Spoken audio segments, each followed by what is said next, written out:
Hi అండి, welcome to our channel. నేను ఈరోజు ఎగ్ కర్రీ చేస్తున్నాను. రొటీన్ ఎగ్ కర్రీలా కాకుండా కొంచెం డిఫరెంట్గా చేస్తున్నాను.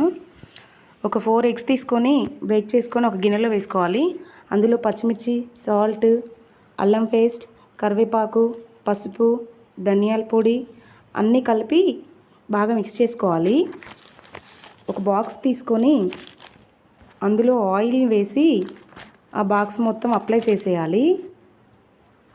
అలానే ముందుగా కలిపి పెట్టుకున్న మిశ్రమంని అందులోకి ట్రాన్స్ఫర్ చేసేసుకోవాలి. బాక్స్ మూత పెట్టేయాలి. బాక్స్ మూత పెట్టి ఆ బాక్స్ని ఒక కుక్కర్ గిన్నెలో వాటర్ వేసి కుక్కర్లో ఉంచాలి. కుక్కర్ మూత పెట్టి స్టవ్ ఆన్ చేసుకొని ఒక 3 విజిల్స్ వచ్చే వరకు ఉంచాలి. ఆలోపు ఆనియన్స్ కట్ చేసుకోవాలి. మరో స్టవ్ పై బాండీ పెట్టుకొని ఆయిల్ వేసుకోవాలి. పోపు గింజలు వేసేసుకోవాలి. 4 లవంగాలు, షాజీరా, జీలకర్ర, ఆవాలు, కర్రీ లీవ్స్, ఉల్లిపాయలు వేసి కలుపుకోవాలి. మనకు కుక్కర్ అయితే 3 విజిల్స్ వచ్చేసింది. కుక్కర్ లిడ్ ఓపెన్ చేయాలి. డైరెక్ట్గా ఓపెన్ చేయకూడదు. విజిల్ పైకనేసి కొంచెం తర్వాత ఓపెన్ చేయాలి. పక్కన ఆనియన్స్ కొంచెం ఫ్రై అయ్యాయి. అందులో పసుపు వేసుకోవాలి. కుక్కర్ క్యాప్ ఓపెన్ చేసుకోవాలి.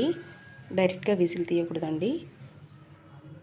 నెక్స్ట్ ఎగ్ మిశ్రమం ఓపెన్ చేసేసుకొని దాన్ని షాక్తో రౌండ్గా తీసేసుకోవాలి. ఒక ప్లేట్లో వేసేసుకోవాలి. బాక్స్ ఓపెన్ చేసేసి ఆ ఎగ్ పీసెస్ని క్యూబ్స్లా కట్ చేసేసుకోవాలి.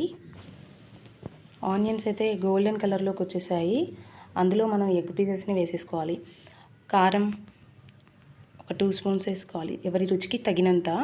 సాల్ట్, ధనియాల పొడి, కొంచెం కొబ్బరి పొడి అన్నీ వేసి మళ్ళీ కలుపుకోవాలి. అన్నీ వేసేసాక ఎగ్ పీసెస్ని జాగ్రత్తగా కలుపుకోవాలి, లేదంటే విరిగిపోతాయి. కొంచెం గరం మసాలా అండ్ కొత్తిమీర వేసి స్టవ్ ఆఫ్ చేసేయాలి. హెల్దీ కాబట్టి ఒక్క కోడిగుడ్డులో 75 క్యాలరీలు ఉంటాయి. 7 గ్రాముల ప్రోటీన్ ఉంటుంది. 5 గ్రాముల కొవ్వు ఉంటుంది. కోడిగుడ్డులో సెలీనియం ఉంటుంది. దీనిని తీసుకోవడం వల్ల ఇమ్యూనిటీ పెరుగుతుంది. గుడ్లలో ఎక్కువగా ఒమేగా 3 ఫ్యాటీ యాసిడ్స్ ఉంటాయి.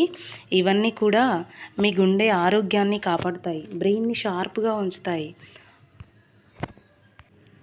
అందుకే చదివే పిల్లలకి రోజు గుడ్డు తినిపించడం మంచిది. కానీ గుడ్లని మిగతా ఆహారానికి బదులు తీసుకోవడం వల్ల బరువు పెరగడం, అతిగా తినడం వల్ల ఇతర ఆరోగ్య సమస్యలు వస్తాయి. రెడీ అయిపోయిందిగా. పచ్చి పులుసు కూడా చేశాను. మా పాపకి ఎగ్ కర్రీ కాంబినేషన్కి పచ్చి పులుసు అంటే చాలా ఇష్టం. తను ఎగ్ కర్రీ కోసమని ఈరోజు చాలా హెల్ప్ చేసింది. కర్రీ మొత్తం తనే హెల్ప్ చేసింది. చిన్ని స్కూల్ డుమ్మా కొట్టి ఇంట్లోనే ఉంది. అందుకే ఎగ్ కర్రీకి చాలా హెల్ప్ చేసి ఇంకా ప్లేట్లో పెట్టి చేశాను. తినేస్తుంది, స్టార్ట్ చేసింది. అన్నం మెల్లిగా కలుపుతూ ఉంది చూడండి. తిండి తినడం స్టార్ట్ చేసింది చూడండి. ఎగ్ కర్రీ ఫినిష్ అయింది. పచ్చిపులుసు పోసుకుంది. పచ్చిపులుసులో కొంచెం బెల్లం వేసి లైక్, సబ్స్క్రైబ్, కామెంట్.